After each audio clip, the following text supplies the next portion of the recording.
Hello guys, welcome back to the channel. In today's tutorial, I'm going to show you a simple hair combo using new hairstyle from the Dress To Impress Petal update.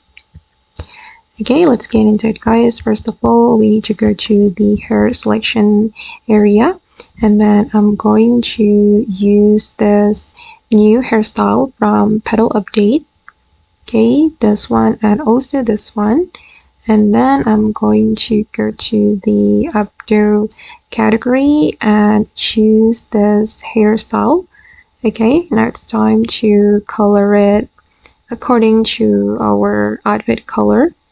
Okay, let me exit the hairstyle selection and let me match the color. For example, I'm going to make it silver.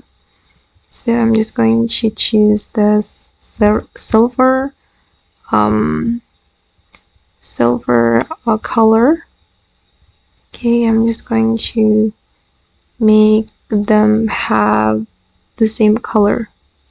Okay, and the last one.